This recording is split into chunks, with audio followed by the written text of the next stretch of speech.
Okay, for the first part of my PowerPoint, I've developed some analysis on my trailer, which you can also see in my director's commentary. This is my opening shot of the trailer. It shows my actress looking over her shoulder as she enters her house, which creates a sense of paranoia. It also initiates a theme and hints to the audience what my trailer is about. I then developed the sense of paranoia further by having several different shots of my actress walking into her house to create the feeling of her being watched. I did have more shots like these, but due to my audience feedback, which I'll look at in the presentation later, I took some of them out as it seemed to make my trailer a bit too long and monotonous.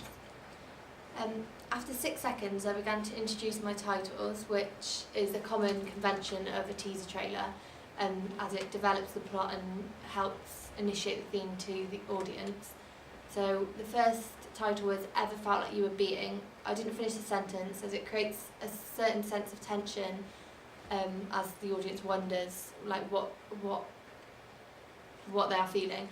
And I also repeat this shot and have it flashing across the screen, and I bring in a clip from another part of the trailer to make it seem more exciting and show what is going to happen next. I made the writing bold to reiterate the point and then slowly brought in the final word, which is followed.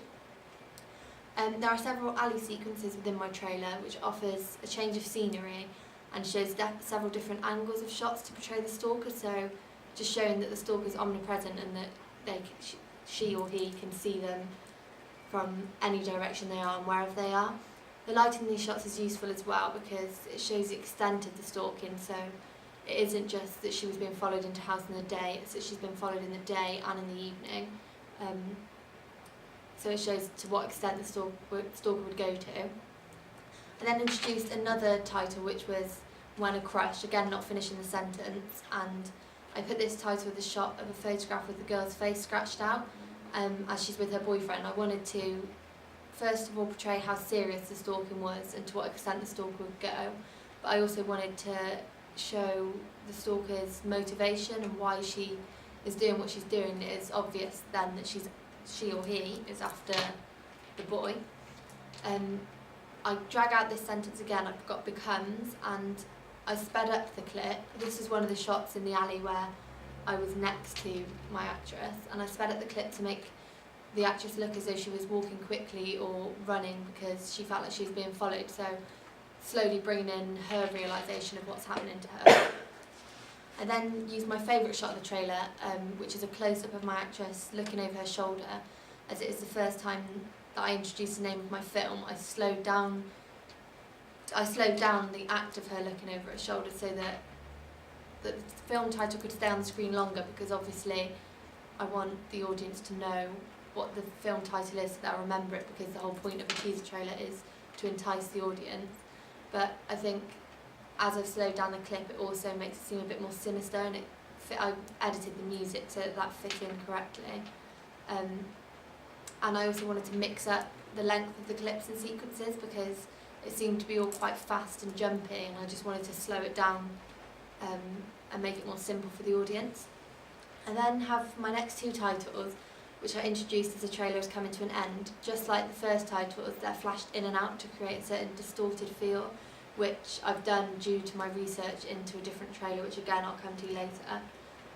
I used the same colour for Trust as I did for the title, as I wanted to tie them together because they are such opposites but then still tied together. One of my final shots is a shot of the stalker's hand.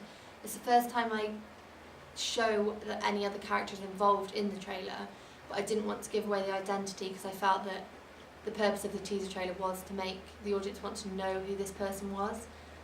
But I just wanted the audience to know that there was a threat and that there was a stalker to answer their suspicions if for some reason they still didn't understand the trailer. And then to end my trailer, I layered the film title in different colours and sizes to reiterate the obsession, so constantly coming across the screen. I used the font that I'm using to promote my film, which is called Anonymous Clippings, because it looks like clippings from a ransom letter, which obviously seems appropriate. Okay, so then I've decided to answer two of my questions in my presentation. The first one being, in what ways does your media product use, develop or challenge forms and conventions of real media products? From my research into teaser trailers and their conventions, I've discovered that they should include the following. They should last between half a minute to a minute, use film footage or utilise a new source material, which I put for example in The Dark Knight when they just use the Batman symbol for literally 2 seconds on the screen to make people excited about their film. To use web addresses to find another form of attracting the viewer. They don't have to be over the top, titles or voiceovers to explain the plot, and a broad overview of the plot and characters. The trailer that influenced my own work the most was Obsession, starring Beyonce Knowles. The trailer used entirely footage from the film and showed many different scenes throughout the trailer. As I've previously stated throughout my research and my director's commentary, I enjoyed the use of shots in this trailer and how they were jumpy and quick at the beginning, which creates a sense of confusion because they're constantly flipping from a different scene, or even the same scene but cutting it up, so your sense of time is messed up and you want to know what's going on. The trailer is the same length as the teaser trailer should be. It's giving the audience an insight into the plot of the film, but doesn't give it away too much. It allows the audience, to grasp the concept and hopefully leaves them wanting more. I also used music as a backing track and didn't want to use any dialogue, as I thought that I would give away the plot too much due to all the other hints that I'd put in. And without dialogue, it will again entice the audience to want more clarification as to how the plot thickens. I also used titles, which I've said before, within my trailer to explain the plot and explore parts of the trailer and the film. The title helps to encourage the audience to want to see the film as they ask questions and make blunt statements to help move the trailer on and move on to different aspects. As if there were no titles, I think the audience would be confused as to what is happening because they've never seen any footage from this film before, because obviously a teaser trailer is one of the first methods of promoting. My trailer challenges the broad overview of plot and characters because my trailer only has one actress throughout. Most trailers would use different characters or more than one main character to help explain and explore the plot in more detail. However, I decided to only use the one actress as I felt as though there was more to be explored, but that was what to be looked forward to within the actual film, so I didn't want to give it away.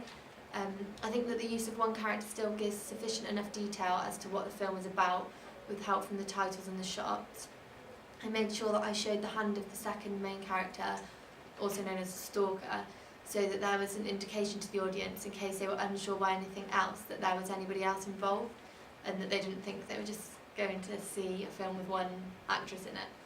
I only briefly showed the stalker's hand, as I do in my poster, so that it entices the audience to want to come and watch the film to find out who he or she is, as after all a teaser trailer is teasing the audience into coming to see the film to find out what happens. I'm then going to answer the question, what have you learned from your audience feedback on your trailer? During my audience feedback I learned quite a few things. I had several responses to my surveys, admittedly not as much as I'd originally hoped, but enough to get a general idea of what people were thinking about what had to be done. One of my first questions was, is the genre of the film clearly established by the trailer? What genre do you think the trailer is? And I had several options so that people could just tick a box. And luckily every single person came back with the same response, that they thought my trailer was of the horror thriller genre. This is explained by responses to the next question. Does the representation challenge or conform to stereotypes/expectations of the genre? The majority of response revealed that they thought that yes, the representation conforms to stereotypes and expectations of the genre, yet there could have been more scenes that were scary or intimidating. The dark lighting and the chase scenes were the main aspects that were seen to conform, yet there could have been more of these. There definitely should have been a scene within the trailer that made the audience jump or that shocked them, because I think that is one of the main conventions of a horror/thriller genre. Did the music work with the genre and all the types of shots in the trailer? The overall response seemed to be that the music was successful in creating an eerie and sinister atmosphere. One person said that the pace is frustrating as it creates a slow effect, yet we want the character to be desperate to escape, as we as the audience know what is happening and she doesn't, which is creating dramatic irony. So even though they say the pace is frustrating, it's making them want to know what happens, which is obviously a good thing. Was the trailer too long or too short? There was a mixed response to this question from my research. Most teaser trailers should be about 30 seconds to a minute long. Mine, coming in at roughly 53 seconds, seemed to be at a reasonable length. My results were almost split down the middle, with some people saying that the trailer was quite long for a teaser trailer, yet there should be more variety within the scenes of the trailer, so maybe more locations and events. Yet other responses stated that the trailer was a good length to grasp the concept of the film and not becoming boring and monotonous.